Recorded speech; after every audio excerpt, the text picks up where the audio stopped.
kau ingkari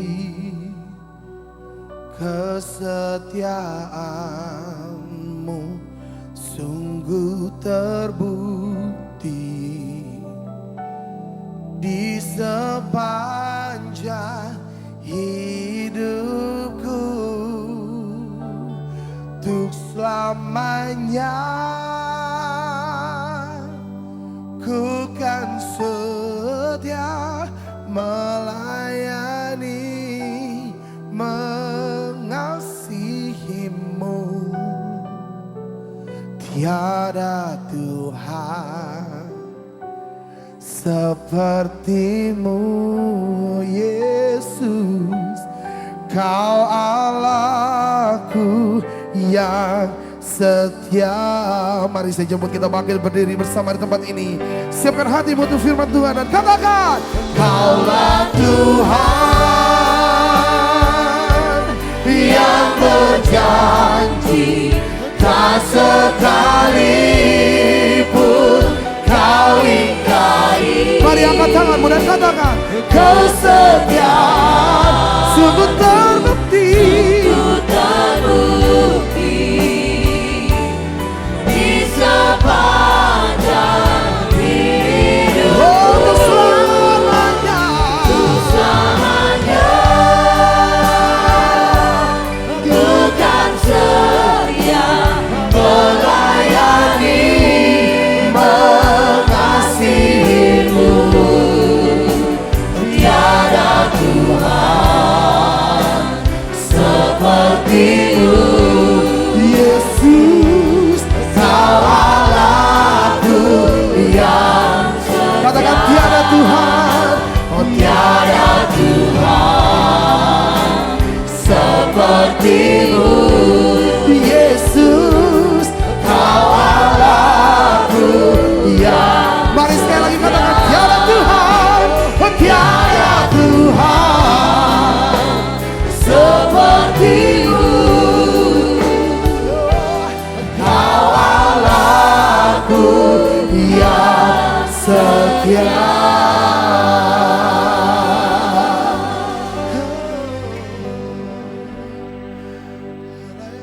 Haleluya.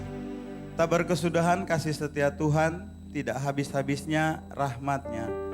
Selalu baru setiap pagi, besar kesetiaan-Mu ya Tuhan. Terima kasih ya Bapa, karena pagi hari ini kami masih boleh menikmati kehidupan kami.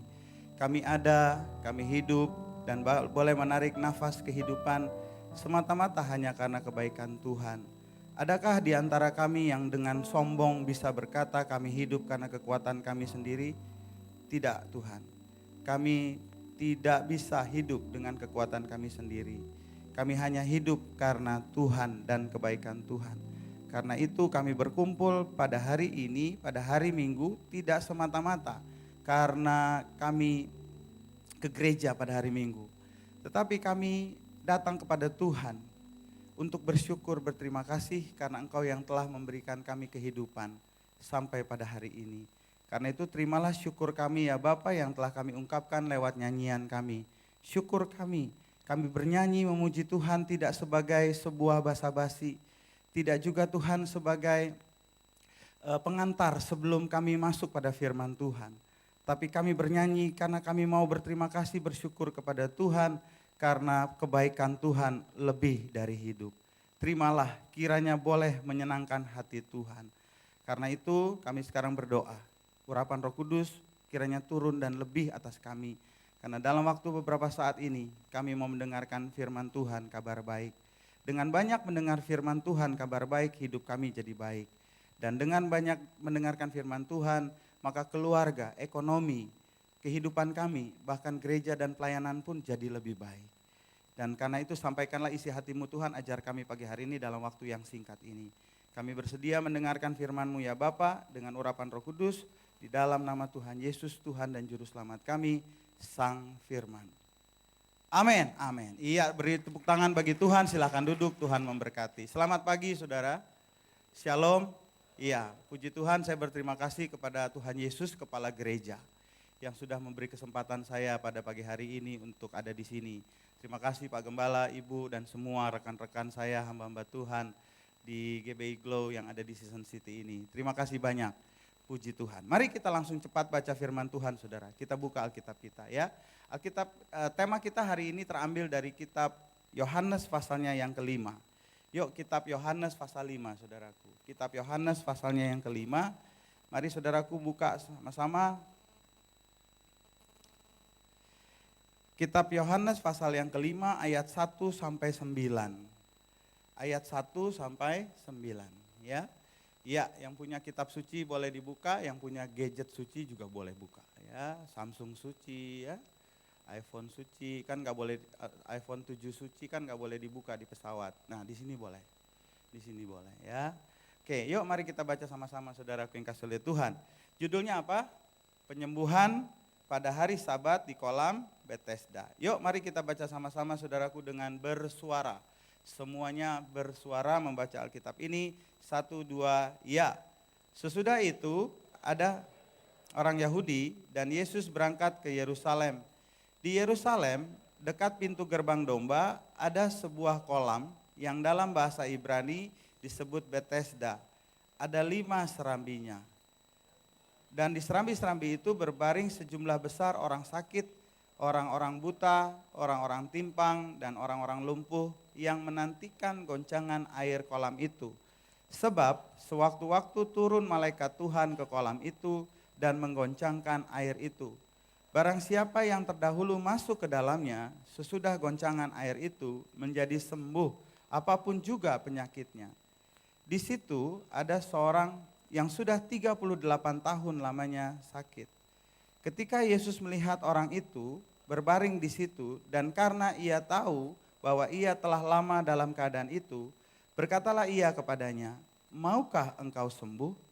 Jawab orang sakit itu kepadanya, "Tuhan, tidak ada orang yang menurunkan aku ke dalam kolam itu apabila airnya mulai goncang. Dan sementara aku menuju ke kolam itu, orang lain sudah turun mendahului aku." Kata Yesus kepadanya, "Bangunlah, angkatlah tilammu dan berjalanlah." Dan pada saat itu juga sembuhlah orang itu, lalu ia mengangkat tilamnya dan berjalan. Tetapi hari itu hari Sabat. Ya, saudaraku yang kasih oleh Tuhan, saya akan mulai penjelasan saya dari bagian akhir ayat 9. Dikatakan saudaraku pada ayat 9 bagian akhir tadi, tetapi hari itu hari Sabat. Ya, saudaraku, Sabat itu artinya beristirahat, tetapi juga Sabat bisa berarti 7. Ya, karena hari Sabat, hari Sabtu, saudaraku, buat orang Yahudi jatuh pada hari ke-7. Nah, hari ini, hari Minggu adalah hari pertama. Jadi saudaraku, kita suka salah konsep, hari pertama kita anggap hari Senin. Bukan, hari pertama itu justru di hari Minggu. Nah, saudaraku yang kasih oleh Tuhan, lalu saya cerita dulu sejarah. Karena apa? Karena ada juga kontroversi dan polemik di antara gereja-gereja Tuhan, khususnya antara gereja-gereja Protestan, Katolik dan lain sebagainya, terhadap gereja-gereja yang namanya Advent, ya, gereja Advent. Saudara kita orang Advent. Saudara kita orang Advent Masehi hari ke-7 itu beribadah hari Sabtu. Ya, lalu kemudian kita pada hari Minggu. Lalu kemudian saudaraku pernah terjadi polemik, kontroversi, lalu perdebatan yang agak sengit, yang orang Advent menggugat kenapa kok kita beribadah pada hari Minggu. Tapi penjelasan saya mungkin juga kalau di sini saudaraku yang kasih Tuhan pernah ketemu dengan kasus ini dan kalau nanti besok-besok ketemu bisa menjawabnya. Sebenarnya kita bisa beribadah pada hari Sabtu. Tetapi saudaraku, kenapa kita lebih memilih pada hari Minggu? Karena memang hari Minggu, ibadah hari Minggu dimulai sejak abad ketiga. Ketika Konstantin waktu itu menjadi kaisar di Roma yang pertama kali jadi orang Kristen. Karena sebelum Konstantin, kaisar Roma beragama Babel. Nah, termasuk bapaknya Konstantin namanya Constantius Chlorus. Nah, saudaraku yang kasih oleh Tuhan, sejak itulah kebaktian mengabdi kepada Tuhan, ibadah raya pada hari Minggu. Tetapi saudara, kenapa kok pada hari Minggu saya tetap dengan semangat bahwa hari Minggu adalah hari pertama, itu yang pertama. Yang kedua adalah hari Minggu adalah hari raya kebangkitan Kristus. Berarti begini saudaraku, yuk mari kita taruh mental di dalam hati pikiran kita. Kalau hari Minggu saudara ke gereja, jangan rutinitas. Kayaknya belum lengkap kalau belum ke gereja. Apalagi saudara punya rencana siang, sore, sampai malam, saudara mau jalan-jalan, arisan, ngerumpi, lain-lain sebagainya. Jadi mendingan ke gereja dulu. Ada juga orang yang pagi ke gereja dulu karena nanti sore mau buat dosa. Gitu. Ya, ada juga yang punya rencana-rencana seperti itu. Tetapi hari ini saudaraku yang kasih oleh Tuhan, saya harus jelaskan bahwa mari beribadah pada hari Minggu sebenarnya dengan mental setiap hari Minggu kita merayakan kebangkitan Yesus. Bukan kebangkitan Yesus waktu 2000 tahun yang lalu bangkit dari mati, tapi bangkit dalam hidup saudara dan saya. Ketika Yesus di hari pertama kita anggap, kita tarik menjadi kebangkitan kita, maka dari mulai besok kerja, kuliah, sekolah, Senin sampai Sabtu, Yesus bangkit dalam pekerjaan kita. Yesus bangkit dalam kuliah kita. Yesus bangkit dalam ekonomi kita. Mestinya begitu. Ya. Nah, jadi saudaraku yang kasih oleh Tuhan, jadi kalau kita memilih hari Minggu, karena yang pertama adalah karena memang juga ini menjadi hari libur internasional. Ya. Tetapi juga kita secara pribadi harus menarik bahwa hari Minggu saudaraku yang kasih oleh Tuhan menjadi hari di mana kita merayakan kebangkitan Yesus.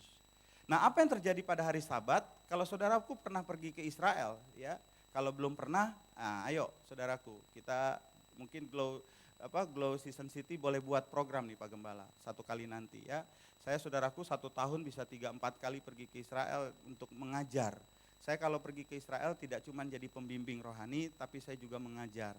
Apa yang Tuhan sudah berikan padaku di ilmu-ilmu mengenai secara empiris di tempat-tempat khusus yang ada di Israel, saudaraku yang kasih oleh Tuhan, itu akan saya ajar lagi kepada grup-grup saya supaya saudaraku bisa tahu apa alasan-alasan yang tertulis di Alkitab dan langsung belajarnya di TKP, tempat kejadian perkaranya.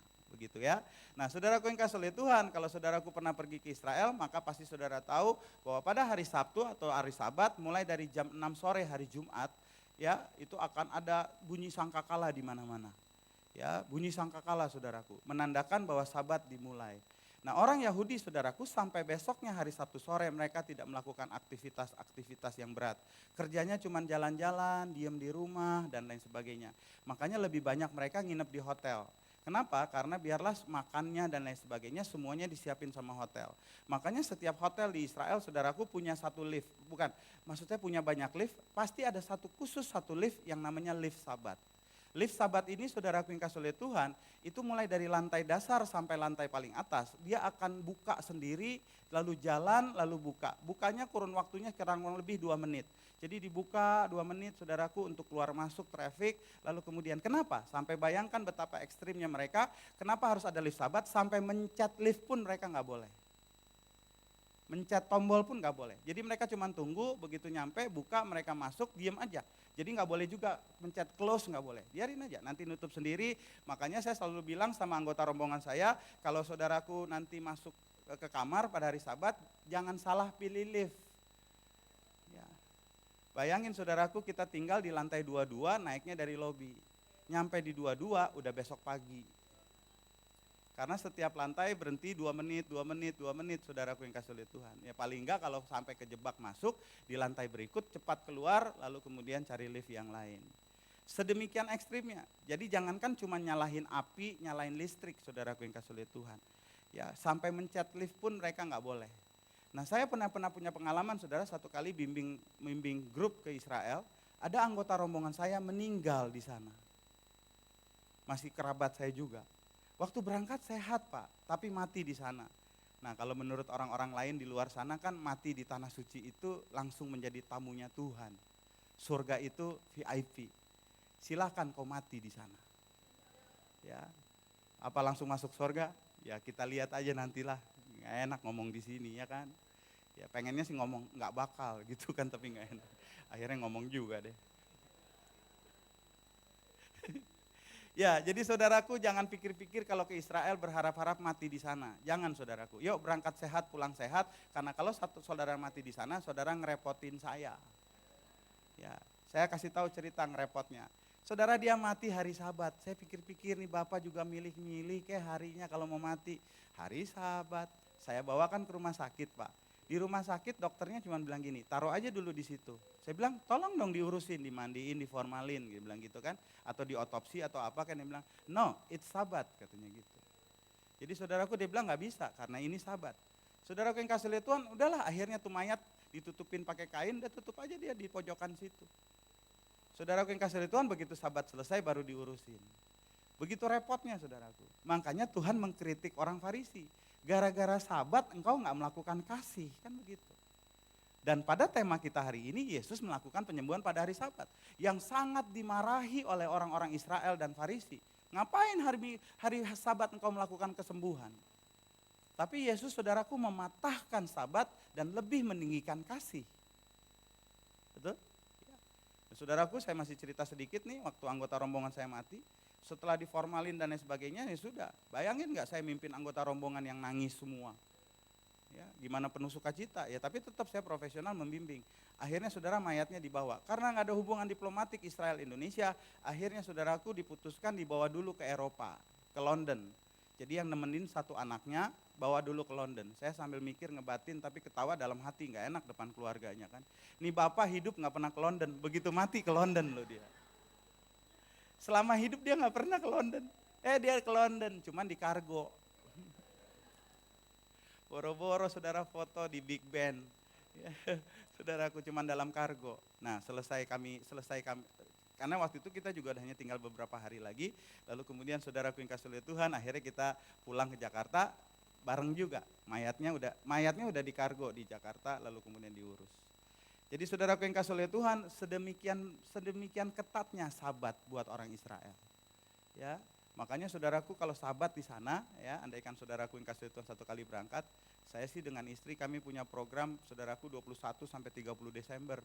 21-30 Desember berarti kan akan Natal di Israel. Ya, kami saudaraku yang kasih Tuhan akan merayakan Natal langsung di TKP Yesus lahir di Bethlehem. Ngerayain Natal di Bethlehem dengan di Grogol beda Pak. Beda. Nyanyi malam kudusnya juga beda saudara. Di sini saudara nyanyi malam kudus kan paling cuman gini. Malam kudus sunyi senyap. Ya. Di Israel beda saudaraku. Suaramu akan dapat urapan dan mujizat terjadi. Sambil pegang lilin lalu nyanyinya gini. Malam kudus. Tuh, langsung ada vibranya. Ya, lebih indah. Saudaraku jadi sama indah dengan para singers kita. Yesus anak Daud. Beneran tuh Pak, 15 derajat. Jadi bukan mujizat, emang karena engkau nggak tahan dingin. Makanya nggak cuma suaranya yang gelombang, tangan juga main. Ya. Jadi saudaraku yang kasih oleh Tuhan, sedemikian ketatnya orang Yahudi menjaga Sabat mereka. Ya, yuk mari sekarang kita bahas mulai dari ayat 1. Saudaraku dikatakan sesudah itu ada hari raya orang Yahudi dan Yesus berangkat ke Yerusalem. Saudaraku kenapa kok dikatakan pada hari raya orang Yahudi lalu Yesus berangkat ke Yerusalem? Baik, saudaraku banyak hal yang saya tidak bisa jelaskan di sini karena hanya bisa dijelaskan di sana dalam arti di TKP. Tetapi ada hal-hal yang saya bisa jelasin juga. Sebagai satu contoh, boleh menjadi pengetahuan bagi saudara-saudara semua. Ada berapa hari raya orang Yahudi? Ada berapa hari raya orang Yahudi? Orang Yahudi merayakan hari raya mereka sebanyak 7 hari raya. Dan sekarang ini mereka sedang merayakan 1 dari 7 hari raya. Namanya Rosh Hashanah. Rosh Hashanah, makanya kalau kita ke Israel pada bulan ini, ketemu orang kita akan menyapa dengan Shanah Tofah. Shanah Tofah. Tofah artinya selamat.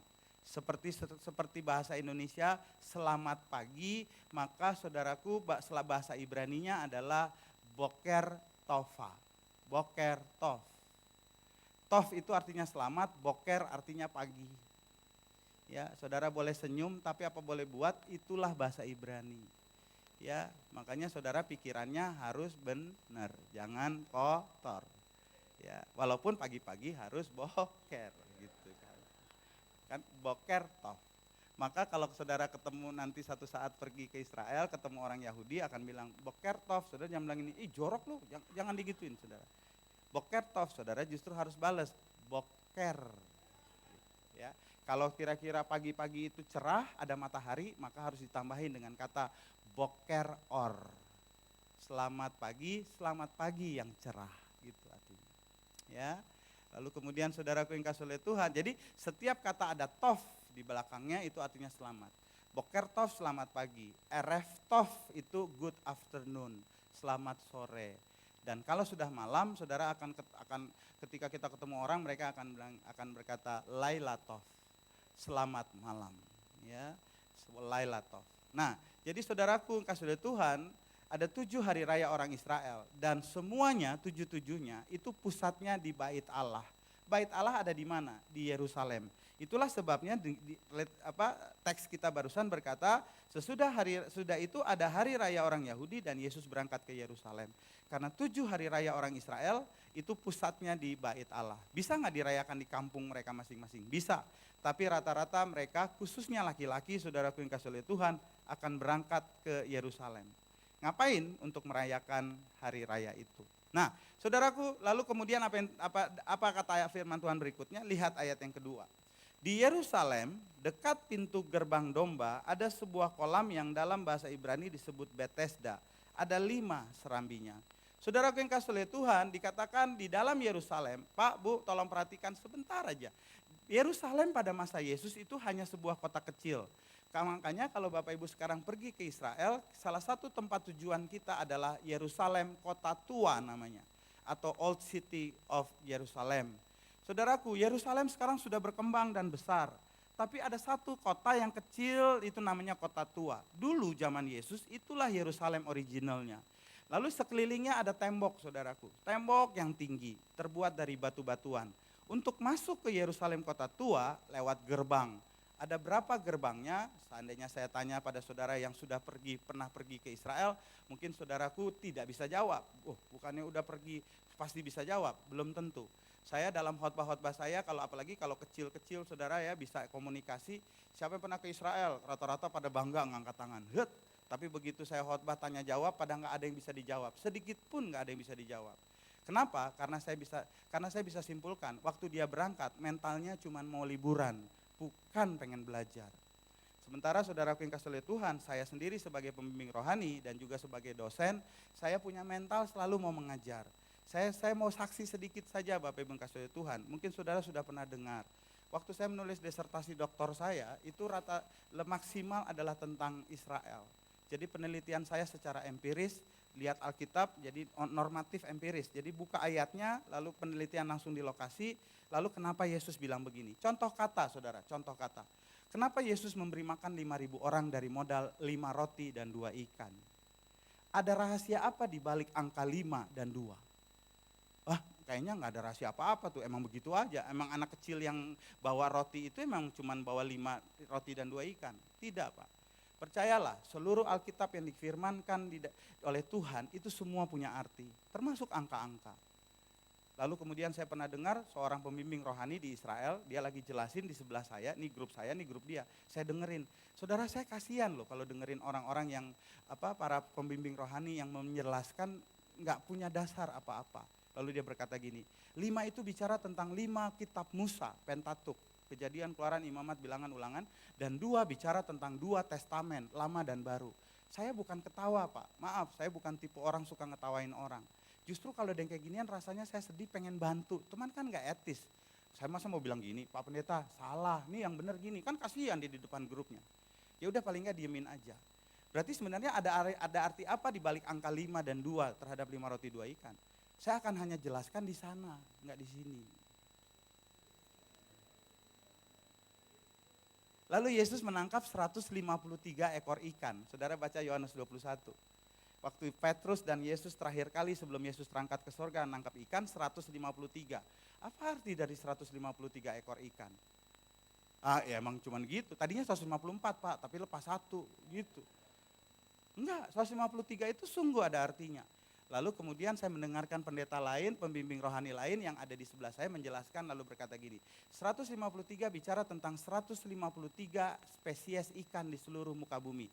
Betul? Betul. Betul Pak, asal supaya jadi hari ini pengetahuan baru buat saudara.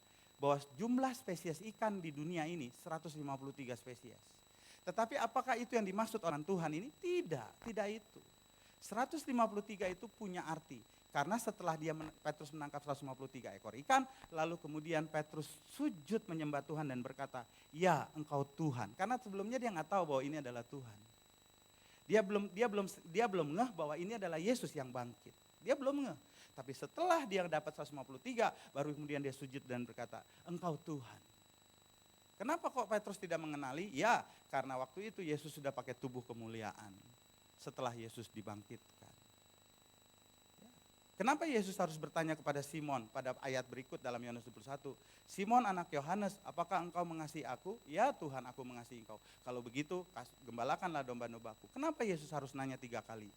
Lalu kemudian ada lagi grup yang lain, pendetanya ngejelasin begini. Kenapa Yesus harus nanya 3 kali? Karena Petrus pernah menyangkal Yesus 3 kali. Ya ampun, Yesus dendaman gitu. Karena lu menyangkal gue 3 kali, gue tanya 3 kali lu gitu. Ternyata enggak gitu saudaraku yang kasih oleh Tuhan. Kenapa Yesus bertanya 3 kali? Dan satu lagi, kenapa Yesus berkata kepada Simon, Simon anak Yohanes? Padahal tahukah saudara dalam literatur otentik, bapaknya Simon bukan Yohanes, tapi Yunus. Ya namanya mungkin Yohanes Yunus. Orang yang Ibrani saudaraku rata-rata punya nama satu. Beda sama kita. Kami orang Batak, orangnya nama bisa panjang. Yang ngasih Opung Doli, Opung Buru dari pihak mama. Opung lagi dari pihak bapak. Makanya namanya panjang. Makanya petugas kelurahan dan akte catatan sipil akan pusing kalau orang Batak mendaftarin nama anaknya. Di sana nama cuma satu. Jadi sebenarnya bapaknya Simon siapa ya? Namanya Yunus, namanya Yohanes bukan, namanya Yunus. Bapaknya, tapi kenapa Tuhan memanggil Simon anak Yohanes? Apa Tuhan kurang informasi? Apa Tuhan salah nyebut? Tidaklah, Yesus nggak pernah salah. Kalau gitu apa arti dari anak Yohanes? Dan semua pertanyaan ini akan di sana. Nah jadi saudaraku yang kasih oleh Tuhan, ada berapa gerbang masuk ke Yerusalem? Ada 8. Tetapi kalau saudara lihat sekarang, dari 8 gerbang masuk ke dalam Yerusalem, saudaraku yang kasih oleh Tuhan, cuman ada 7 yang terbuka. Karena ada satu gerbang yang tertutup sejak abad ke-17, namanya Golden Gate atau gerbang emas. Gerbang emas ini dapat kita lihat dengan jelas dari arah Taman Getsemani. Di belakangnya ada sebuah masjid namanya yang berkubah kuning. Itulah ikon Yerusalem, namanya Dome of the Rock, bukan Al-Aqsa. Al-Aqsa di sebelah Dome of the Rock yang kubahnya abu-abu. Tapi yang kubah kuning namanya Dome of the Rock. Nah saudara yang kasih oleh Tuhan, 7 gerbang itulah yang sekarang masih terbuka. Dan saya tidak mau terjebak masuk pada pembahasan tentang Golden Gate. Karena kalau bicara tentang Golden Gate perlu lagi satu sesi. Berarti khotbah 45 menit lagi. Kenapa? Singkat aja. Karena nanti pada saat Yesus datang kedua kali, Yesus akan masuk ke dalam Yerusalem kota tua dan masuk ke bait Allah. Berarti pernyataannya, berarti bait Allah akan dibangun lagi nih. Sekarang belum karena masih ada masjid. Dan yang kedua, Yesus akan masuk lewat mana? Dan firman Tuhan mengajar kita akan masuk lewat pintu gerbang emas. Berarti pintu gerbang emas yang sudah ditutup oleh tentara Ottoman Turki sejak abad ke-17 akan dijebol oleh Tuhan sendiri. Dan Yesus akan masuk. Dan setelah itu barulah terjadi kesudahan zaman. Ya. Dan setiap kali pergi ke Israel saya mencatat kemajuannya begitu pesat Pak. Saya sangat meyakini bahwa kedatangan Yesus kedua kali memang sudah tidak lama lagi. Berarti saudaraku, ayo mempelai Tuhan, siap-siap untuk Yesus datang. Tetapi juga bagi saudara yang memang punya kemampuan, ayo cepat berangkat ke sana belajar untuk lihat sehingga nanti Yesus datang, kau sudah tahu situasinya kayak apa. Kira-kira gitu. Nah, saudaraku, salah satu gerbang ditulis di sini namanya pintu gerbang domba. Saudaraku 7 pintu gerbang, 8 pintu gerbang termasuk pintu gerbang emas punya nama masing-masing. Ada gerbang Herodes, ada gerbang Jaffa, ada gerbang Jericho dan lain sebagainya. Salah satunya pintu gerbang domba. Di dekat pintu gerbang domba ada kolam namanya Bethesda. Nah saudaraku selain gerbang yang satu ini selain bernama gerbang domba juga bernama gerbang singa. Jadi gerbang ini punya 3 nama Pak. Satu namanya gerbang domba, kedua namanya gerbang singa. Kenapa disebut gerbang singa? Saya nggak bisa saudaraku jelasin, harus lihat sendiri. Karena saya akan bilang gini, nih lihat ini bukti bahwa ini disebut gerbang singa. Tetapi yang ketiga, gerbang ini juga disebut dengan gerbang Stefanus atau Stephen's Gate. Kenapa disebut dengan gerbang Stefanus? Karena sesuai dengan literatur firman Tuhan, Kisah Rasul pasal 7 ayat 54 sampai 60. Stefanus dibunuh. Stefanus dibunuhnya di gerbang itu. Nah, kenapa Stefanus harus dibunuh di gerbang itu? Karena di dalam Yerusalem kota tua tidak boleh ada pembunuhan manusia. Kalau gitu saudaraku, kesimpulan bagi saudara yang pernah pergi ke Israel mungkin pernah nanya gini. Di sana ada 2 versi Golgota, Pak. Satu versi Katolik Ortodoks, satu versi Protestan. Versi Katolik Ortodoks itulah gereja yang dibangun oleh Ratu Helena, ibu dari Kaisar Konstantin pada tahun 300 yang namanya Gereja Holy Sepulchre atau Gereja Bukit Tengkorak yang Kudus. Lalu ada juga Golgota yang kedua versi Protestan di luar Yerusalem kota tua namanya Garden Tomb. Ditemukan oleh seorang sarjana Inggris pada abad ke-18. Nah saudaraku, kadang-kadang kan rombongan suka nanya, Pak Golgota yang benar jadi yang mana? Versi Protestan atau Katolik? Saya kan harus jawab hati-hati. Kalau yang nanya Katolik tuh saya bilang yang benar Protestan, yang Katolik kepahitan. Kok gitu? Jadi menurut Katolik salah gitu. Tapi kalau yang nanya Protestan saya bilang yang benar Katolik, yang Protestan protes kan gitu. Kan Protestan kan tukang protes. Khotbah pendeta diprotes. Saudaraku yang kasih oleh Tuhan, nah jawabannya harus hikmat. Kalau ditanya, jadi yang benar yang mana? Versi Katolik Ortodoks atau Protestan? Jawabannya adalah yang benar, Yesus sudah bangkit. Jadi nggak usah lagi dimasalahin. Betul? Buktinya, kau lihat tadi di Holy Sepulchre dan kau lihat tadi di Garden Tomb, dua-duanya punya kuburan Yesus dan dua-duanya kosong. Beda saudaraku dengan saudara kita umat Kedar. Nabinya masih ada nggak kuburannya? Masih, saudaraku. Saya menjelaskan gini waktu saya ngajar di IAIN, jadi saudara tenang aja, saya tidak masuk pada pelecehan atau penistaan agama seperti yang dituduhkan kepada Ahok kemarin. Saya ngomong langsung di kawah candra di muka intelektual mereka, Institut Agama Islam Negeri atau sekarang sudah berubah menjadi Universitas Islam Negeri. Saya bilang begini, Yesus kami punya kubur tapi kuburnya kosong, sementara kalian masih punya, itulah yang disebut dengan Masjid Nabawi. Berarti masih ada kan? Masih, Yesus kami sudah bangkit, gitu. Jadi mau percaya sama yang bangkit, apa yang masih mau mati? Puji Tuhan saya pulang masih pakai kepala. Saya udah mikirnya hilang nih gitu. Makanya berapa jam terakhir sebelum selesai mengajar saya masih pegang-pegang kepala saya aja. Siapa tahu kan udah nggak ada lagi gitu. Nah jadi saudaraku yang kasih oleh Tuhan, jadi kembali lagi pintu gerbang domba. Nah ada apa hubungan dengan pintu gerbang? Kenapa disebut dengan pintu gerbang domba? Karena gini Pak, kita tahu tradisi orang Yahudi kan selalu salah satunya adalah mempersembahkan korban binatang, betul ya? Sebagai korban bakaran kepada Yahweh. Apa aja binatangnya? Mulai dari burung, domba, kambing, lembu, sapi. Nah peraturan orang-orang pada waktu itu adalah kalau bawa binatang nggak boleh masuk lewat sembarang gerbang, harus cuma lewat gerbang itu. Kenapa? Pertama, maksudnya adalah gini, tahu dong binatang kan kalau lagi diseret juga kan buang kotoran kan BAB juga Pak. Jadi maksudnya supaya gerbang yang lain bersih, biarkan gerbang ini satu-satunya yang kotor. Itu yang pertama. Yang kedua karena dia dekat dengan kolam Bethesda. Maksudnya ada apa hubungan dengan kolam Bethesda? Saudara dengar, kalau binatang dibawa dari kandang, udah bersih atau masih bau? Udah bersih atau masih kotor? Ada kotor. Boleh nggak mempersembahkan yang kotor kepada Yahweh? Nggak boleh. Binatang yang mau dipersembahkan kepada Yahweh harus bersih. Nah untuk membersihkannya di mana? Di kolam Bethesda. Jadi kolam Bethesda itu tujuannya untuk nyuci binatang, untuk mandiin binatang. Dan siapa yang mandiinnya? Salah satunya adalah imam suku Lewi yang namanya Yoyakim. Siapa Yoyakim? Itulah bapak dari Maria, ibu Yesus. Makanya kalau saudara pernah ke Israel, di dekat kolam Bethesda ada sebuah gereja yang besar yang digembalakan oleh pastor-pastor dari Ordo Afrikan. Dan gereja itu bernama Santa Ana, diambil dari seorang perempuan namanya Ana atau Hana. Siapa itu? Itulah ibu Maria, ibunya Yesus. Kalau kira-kira dalam bahasa sederhana, Hana ini opung borunya Yesus. Paham ya? Nah Hana kawin dengan orang Lewi, namanya Yoyakim. Nah, tetapi saudaraku dalam orang Lewi itu tidak semua imam. Memang mereka imam. Tapi imam itu ada yang jabatannya tinggi kayak Harun, ada juga yang paling rendah seperti kita gereja. Ada Pak Roni sebagai gembala, tapi juga ada koster-koster yang ngisepin debu. Gitu. Tapi juga pelayan Tuhan juga gitu.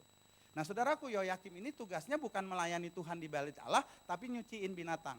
Saudaraku tahu nggak kalau gitu pelajaran rohaninya apa? Kalau mau mempersembahkan pada Tuhan selalu harus bersih. Yuk mari sekarang kita praktekkan. Sebentar kan ada kolekte.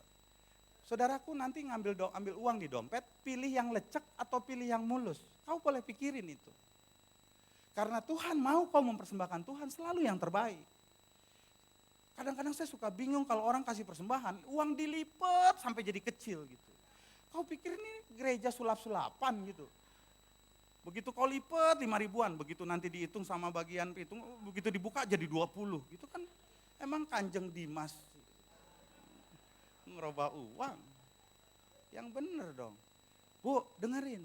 Makanya saudara yang kasih oleh Tuhan, kita kasih uang yang mulus. Syukur saudara masukin amplop. Makanya sekarang banyak kan tren sekarang gereja tuh nyiapin amplop buat supaya apa? Waktu dimasukin amplop masih tetap terbuka, jadi nggak kelipet dan cari yang mulus. Saudaraku yang kasih oleh Tuhan, tips saya sederhana. Jumat hari terakhir kerja, bank terakhir buka.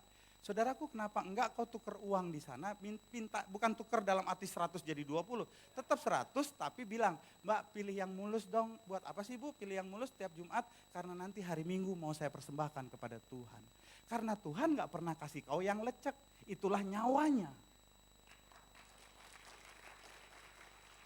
Tuhan tidak cuma kasih nyawa malaikat, Tuhan tidak kasih nyawa nabi, dia kasih nyawa dia sendiri. Masakan kau kasih kepada Tuhan yang lecek?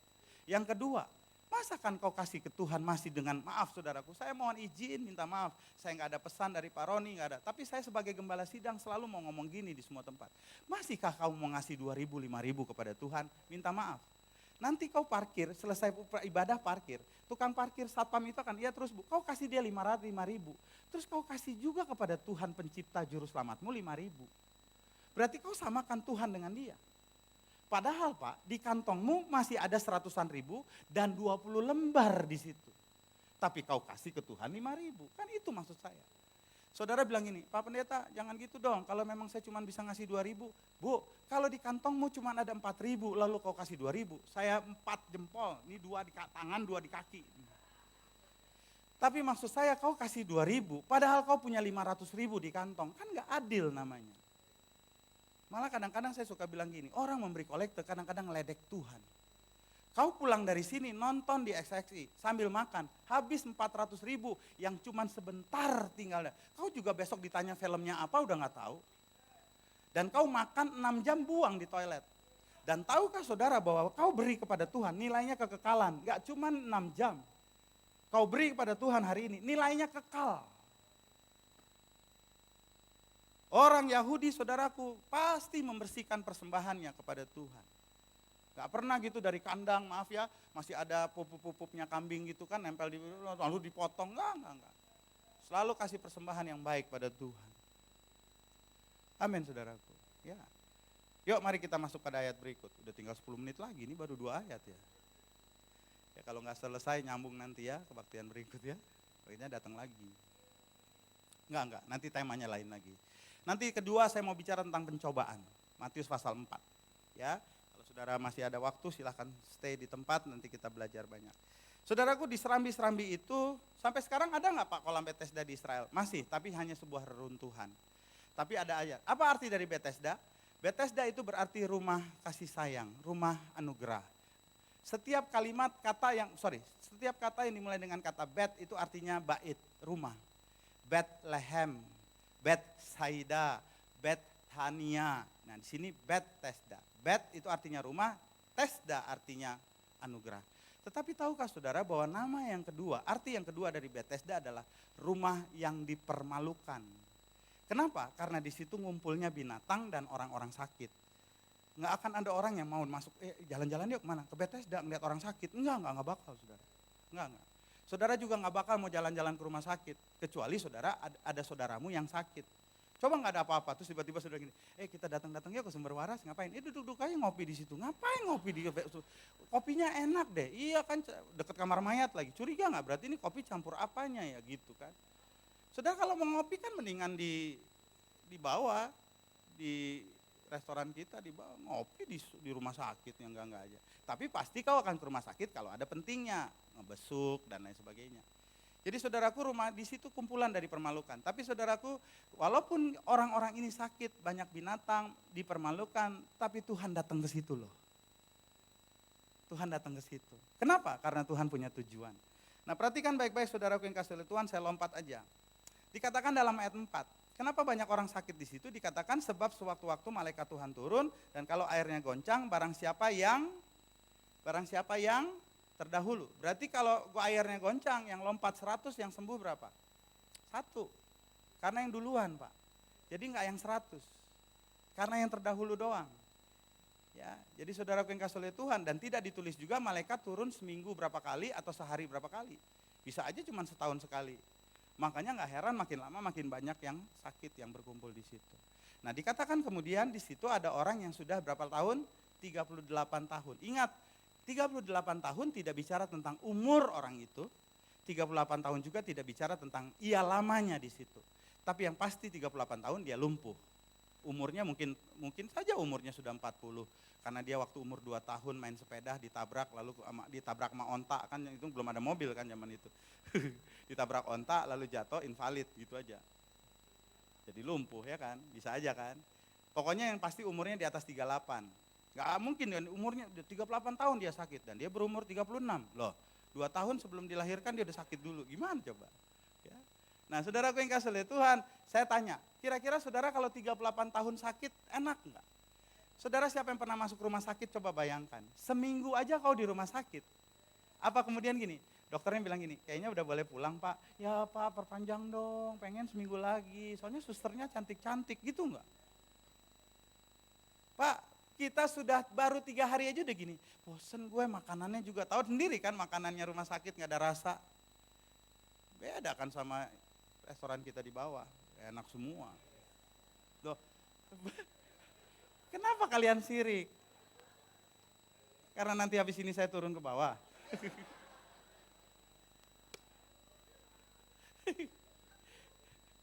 Saudaraku yang kasih lihat Tuhan kan tahu sendiri ya, di sana nggak ada rasa ya. Ada gitu yang isinya apa? Sapi pendek, sapi pendek tuh tahu ya, yang kan kagak ada ya di rumah sakit. Biar namanya rumah sakit Siloam punya orang Kristen juga nggak ada tuh menunya kayak gitu. Pork belly lah gitu-gitu nggak bakal ada. Cuman ada di bawah. Makanya habis ini jangan lupa coba di bawah. Jangan langsung pulang, mampir dulu. Ya, nah, jadi saudaraku yang kasih lihat itu bosan. Tapi saudaraku lihat Tuhan datang. Ya, nah yuk coba saya mau coba 5 menit selesai nih. Lalu kemudian Alkitab bilang gini kan saudara, lihat ayat berikutnya. Ketika Yesus, ayat 6 ya, ketika Yesus melihat orang itu berbaring situ dan karena ia tahu. Jadi saudaraku pelajaran rohani yang dapat kita tarik adalah begini, apapun keadaanmu Yesus tahu, amin. Jadi jangan pernah saudaraku ada yang duduk di tengah atau di pojokan, saudaraku berkata gini, Tuhan hanya perhatiin yang di depan, aku enggak. Saudara tahu enggak bukti bahwa Tuhan memperhatikan dia? Di sana ada banyak orang sakit. Kira-kira nih orang yang sakit lumpuh ada di mana? Saya kebayang dia senior di situ, berarti udah agak deket ke kolam. Kan gini, yang depan sembuh, pulang dong, berarti yang belakang maju. Saya pikir dia udah agak deket kolam. Nah di belakangnya banyak nggak rombongan yang sakit? Pasti banyak. Dan Yesus saudaraku, nggak cuman, bayangkan waktu Yesus mau menjangkau dia, berarti Yesus harus melewati banyak orang sakit. Artinya apa? Kalau Yesus sudah fokus mau menyembuhkan orang ini, Yesus nggak beralih pindah ke lain hati, lalu aduh repot ya ke sana, ya udah yang ini aja deh, you mau sembuh nggak gitu nggak? Kalau Yesus tujuannya dia. Nah pelajaran rohaninya saudaraku apa? Di antara berapa miliar orang, kalau Tuhan sudah lihat dari sorga engkau fokus Tuhan nggak bakal beralih. Tuhan pasti akan tuju kepadamu. Jadi jangan pernah merasa ditinggalkan, merasa bahwa engkau tidak pernah diperhatikan Tuhan. Dan ketika Yesus sampai, lihat, Yesus langsung straight to the point. Yesus itu bukan bukan orang Jawa yang kula nuwun, permisi mas, namini pun sinten. Namanya siapa ya? Nama saya Yohanes. Saya Yesus. Udah berapa lama di sini? Oh, sakitnya kenapa? Jatuh dari onta, gitu kan? Enggak. Yesus nggak pernah basa-basi, saudaraku. Yesus langsung nanya, maukah engkau sembuh? Saudaraku, kira-kira hari ini Yesus mau nanya gini nih. Saudara datang punya masalah kan? Yang gak punya masalah tolong angkat tangan. Yang gak punya masalah, jujur nih. Hai orang mati yang gak punya masalah, angkat tangan. Karena kalau kau angkat tangan berarti kau sudah mati. Bahkan orang mati pun bermasalah. karena kuburannya suka digusur-gusur jadi mall. Nah, saudaraku yang kasih oleh Tuhan, berarti semua orang punya masalah. Tapi dengar janji Tuhan hari ini, kata Tuhan hari ini. Maukah engkau sembuh? Saudara bilang gini, saya nggak sakit, tapi saya masalah keuangan. Ya iyalah, mau nggak keuanganmu sembuh? Saya nggak masalah keuangan, tapi masalah saya dengan suami, saya dengan istri, kami sudah nggak damai. Mau nggak keluargamu sembuh? Dan kalau saudara hari ini ditanya mau sembuh, jawabnya apa? Amin. Wah, jaka sembung bawa golok. Maukah engkau sembuh? Jawab. Ya, mau, bukan amin. Nah, coba lihat saudaraku. Cepetan waktu kita udah mau habis. Lihat, apa jawab orang ini? Mau enggak dia bilang? Coba lihat ayatnya yang ke-7. Jawab orang sakit itu apa katanya? Perhatiin, Tuhan tidak ada, garis bawahi kata tidak ada orang. Tidak ada orang yang menurunkan aku ke dalam kolam itu. Dan kedua, dan sementara aku menuju ke kolam itu. Berarti saudaraku yang kasih oleh Tuhan, lihat ada dua hal yang dia pahami. Pertama, ia mengandalkan orang lain. Tidak ada orang yang membawa aku. Dan yang kedua, karena nggak ada orang yang membawa aku, maka sementara aku berusaha sendiri. Saudara tahu, Yeremia 17 ayat 5 dipenuhi oleh dia. Apa itu Yeremia 17 ayat 5? Terkutuklah orang yang mengandalkan Tuhan. Dan yang kedua, mengandalkan kekuatannya sendiri. Dan yang hatinya menjauh dari Tuhan. Pantesan orang ini lama nggak sembuh-sembuh. Kenapa? Karena dia mengandalkan kekuatan orang. Ia mengandalkan kekuatan diri sendiri, tak heran ia terkutuk 38 tahun lamanya. Tapi dengar, kasih Bapa di atas segalanya. Saya makanya saudaraku cuma punya prinsip begini. Sebejat-bejatnya orang, sejatuh-jatuhnya orang. Kasih Bapa nggak pernah berubah, kasih manusia mungkin berubah. Saudara pasti bisa jadi hakim dan berkata, sampai kapanpun kita nggak mau temenan lagi. Tapi kasih Bapa tidak demikian. Ketika satu titik orang yang hancur sekalipun mau berbalik pada Tuhan, Tuhan terima. Dan mestinya itulah yang jadi sikap gereja dan kami, kita hamba-hamba Tuhan. Amin. Karena dalam Tuhan selalu ada pengampunan, jalan keluar, pemulihan. Amin ya. Dan kemudian saudara yang kasih oleh Tuhan, jadi karena ia sudah memenuhi Yeremia 17 ayat 7, kira-kira Tuhan gini, lu gue tanya apa, jawab apa. Udah, gue sebel, udah yang lain aja, udah gak usah. Silakan sakit tuh, tambahin 40 gitu. Enggak. Tuhan tetap fokus. Dan kemudian apa firman Tuhan sebagai penutup, lihat ayatnya yang ke-9, saudaraku. Ayat 8. Kata Yesus kepadanya apa? Bangunlah, angkatlah tilammu dan berjalanlah. Saya tutup saudaraku yang kasih oleh Tuhan dengan pernyataan saya ini. Ketika Tuhan mau pulihkan saudara, Tuhan pasti bisa. Tapi sekarang saudara mau gak pulih? Dan kalau saudara mau pulih, ingat ada 3 hal yang Tuhan ingin dari kita. Pertama, bangunlah, bangkitlah. Saudara yang hari ini bisnisnya sedang terpuruk, dengar nasihat Tuhan, bangkit. Saya cerita sedikit, memang waktu saya tinggal 30 detik, tapi dikit aja. Saya pernah dengar, saya pelayanan di Full Gospel Businessman. Ya, Pak Gembala juga lah, pasti adalah salah satu anggota di sana ya. Satu kali ada seorang bapak bersaksi gini, saudara dulu saya orang kaya di Bandung, usaha saya garment. Itu yang namanya rumah saya, anak saya sekolah luar negeri semua. Tapi tahun 98 krisis moneter, dan dia dipukul. Pak tahu, pukulnya nggak cuma turun 1-2 langkah. Tapi dia dipukul sampai jatuh, sampai akhirnya saudaraku dia pindah ke Jakarta, usahanya habis, lalu kemudian dia hanya tinggal di gang di sekitar Jakarta Barat, di gang. Saudara anaknya dipanggil pulang dari luar negeri karena nggak bisa terusin. Istrinya minta cerai. Saudara dia meratapi tangis. Sampai akhirnya saudara dia masuk ke Full Gospel ceritanya, dengar firman Tuhan dan sebagainya. Lalu kemudian dia semangat, bangkit. Lalu kemudian saudaraku yang kasih oleh Tuhan apa mulai? Dia jualan wedang ronde Pak, wedang ronde. Di depan rumah petaknya dia. Dan setiap orang mau berangkat kerja, pulang kerja, sambil mampir, sambil lewat, kan tahu dong rumah di gang. Boleh Bu beli 1 buat di kantor, bungkusin ya. Tidak lupa dia bikin sandwich saudaraku. Beli roti, cuma dikasih keju, mentega-mentegaan, bakar dikit, lalu dipotong. Sampai akhirnya saudaraku yang kasih oleh Tuhan banyak dan akhirnya dia punya modal, makin berkembang. Singkat cerita, akhirnya dia membuat sebuah usaha yang saya kalau tidak salah ingat saudaraku, dia buat sandwich bakar di daerah Jakarta Barat dan jadi besar saudara. Akhirnya dia pulih lagi, anaknya bisa sekolah luar negeri lagi. Dan dari situ dia simpulkan, Kalau Tuhan tutup satu pintu, Tuhan tutup pintu yang lain. Yang penting kita jangan menyerah. Harus selalu bangkit. Saudaraku, saya lupa nama Bapak ini siapa. Tapi kemudian saya ambil satu kesimpulan buat saya. Berarti kalau Tuhan bilang bangunlah, saudara harus bangun, bangkit. Yang kedua, beresin tilammu. Saudaraku punya masalah, rumah tangga, hutang piutang, tax amnesty. Saudara boleh tersenyum tapi saya serius. Saya tidak dibayar apapun oleh Dirjen Pajak dan pemerintah, tapi sebagai hamba Tuhan kami punya kewajiban untuk mendukung pemerintah. Saudaraku yang kasih oleh Tuhan, yang belum declare, ayo declare. Kita bantu pemerintahan kita. Saya aja pendeta, saudaraku. Pendeta ini masuk pada kategori pekerja sosial, nggak perlu mendeklar.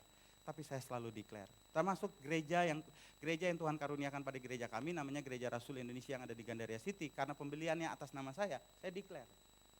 Tetap saya declare. Bayar pajaknya 20 juta. Ya udah bayar aja, kan kemarin baru 20%. Baru 2%. Ya udah declare bayar udah, nggak apa-apa. Kan buat bangsa dan negara. Beresin tilammu. Siapa di sini yang pacarannya jorok?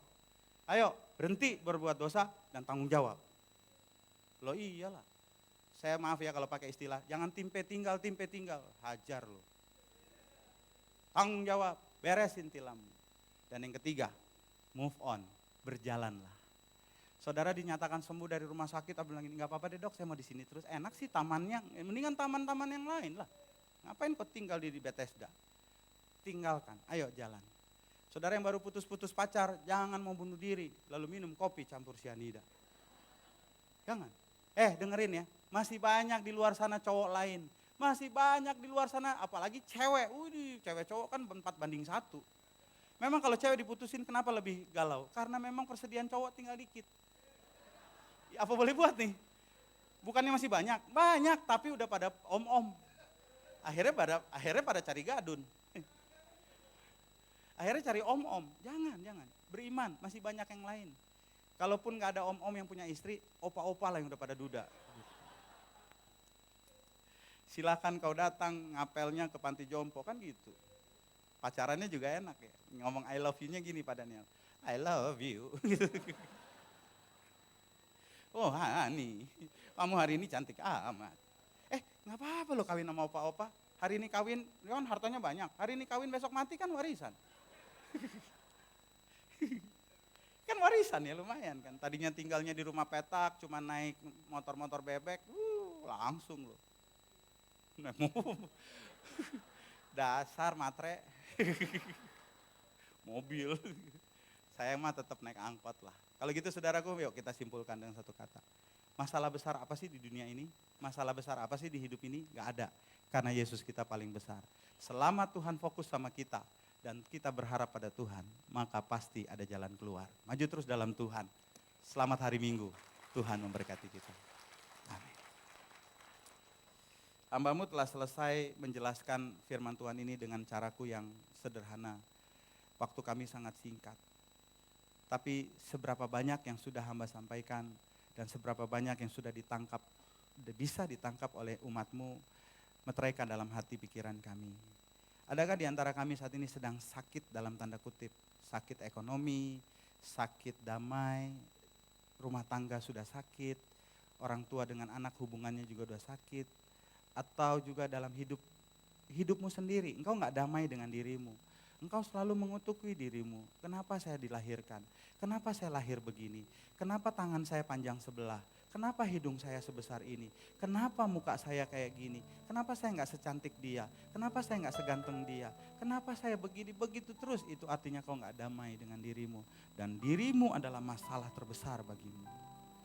Tapi hari ini dengar kabar damai dari Tuhan. Tuhan datang kepadamu. Di antara berapa miliar orang, Tuhan fokus padamu. Dan sekarang Tuhan tanya pada kita semua, maukah engkau sembuh? Dan mestinya saudara tidak usah berdalih, gak usah cari alasan apapun untuk menjawab Tuhan. Jawabnya cuma satu, mau Tuhan. Operasi aku Tuhan, obati aku Tuhan, sembuhkan aku Tuhan. Kalau saudara suami istri, jemaat Tuhan sekarang boleh Boleh. Sambil saya doain sekarang. Kau pegang tangan pasanganmu, rangkul dia. Bapak hamba berdoa. Kalau saja ada kepahitan di dalam hati suami istri. Ada dendam masa lalu. Mungkin ada istri-istri yang gak terima dulu pernah dikhianati suaminya. Atau mungkin ada suami yang sangat dendam kesumat karena pernah dikecewakan istrinya. Hari ini turunlah damai dari Tuhan. Turunlah kesembuhan dari Tuhan. Kalau ada yang sakit, saudara boleh taruh tangan kananmu di tempat yang sakit. Saya doa dari sini. Tuhan, kau lihat yang sedang sakit.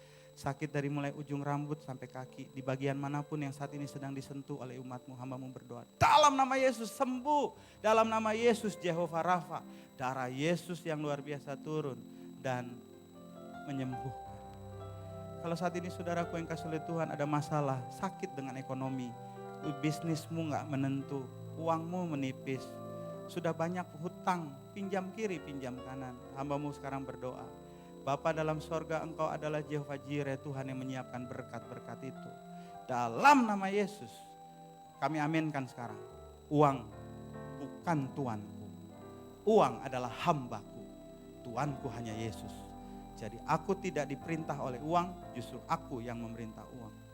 Aku yang menjadi tuan dan raja atas benda-benda dan harta-harta duniawi. Dan sebanyak apapun itu, aku akan mengucap syukur kepada Tuhan. Mau miliaran keh atau cuman punya berapa ribu perak pun aku akan mengucap syukur kepada Tuhan. Berkati Tuhan GBI Glow, khususnya yang ada di Season City. Berkati hambamu Bapak Pendeta Roni Sukamto, Ibu dan semua saudara. Hamba tahu di sini ada Tuhan. Mereka biji mata kesayangan Tuhan. Jaga, pelihara, urapi. Dan banyak orang yang akan disentuh oleh Tuhan lewat gereja Tuhan ini. Terima kasih Bapak yang baik. Dan pada akhirnya, biarlah segala hormat kemuliaan hanya bagi Yesus saja. Dalam nama Tuhan Yesus, kami berdoa, kami bersyukur. Jemaat Tuhan yang lebih dari pemenang, mari sama-sama kita bilang, amin. Selamat hari Minggu, sahabat, shalom, Tuhan memberkati.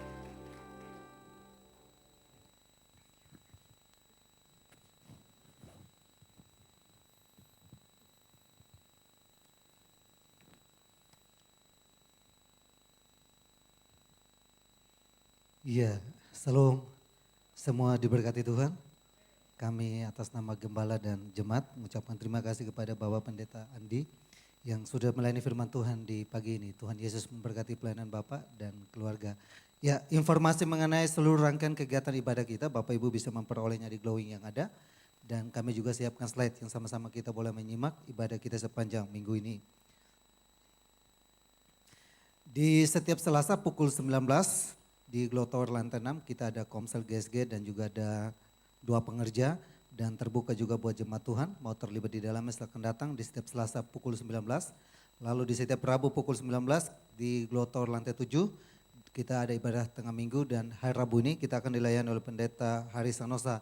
Kami mengharapkan untuk jemaat Tuhan yang hadir ibadah pagi ini bisa bergabung bersama kami di ibadah tengah minggu di setiap hari Rabu pukul 19. Setiap Kamis pukul 9 sampai dengan 12 kita ada 2 puasa bersama kami dengan tim pastoral yang ada di Glow Tower lantai 6. Dan doa ini juga terbuka buat jemaat Tuhan yang mau terlibat di dalam silakan datang.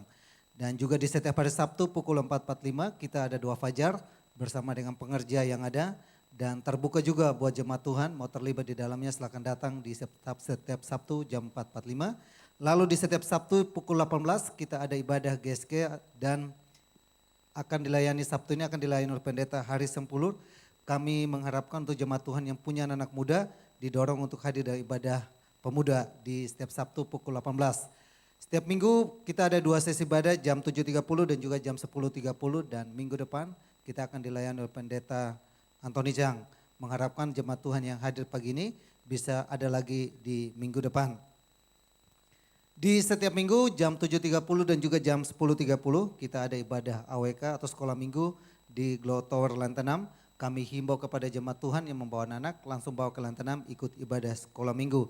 Dan juga setiap minggu pukul 10.30 kita ada ibadah RSG dan kami himbau kepada jemaat Tuhan yang membawa anak remaja langsung bawa ke lantai 6 ikut ibadah RSG.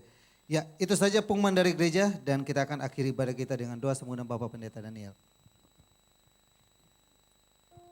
Iya, baik saudara, kita akan akhiri pada kita pagi hari ini. Saya undang kita bangkit beri, kita angkat pujian.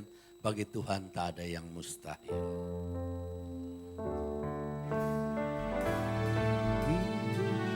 Bagi Tuhan tak ada yang mustahil.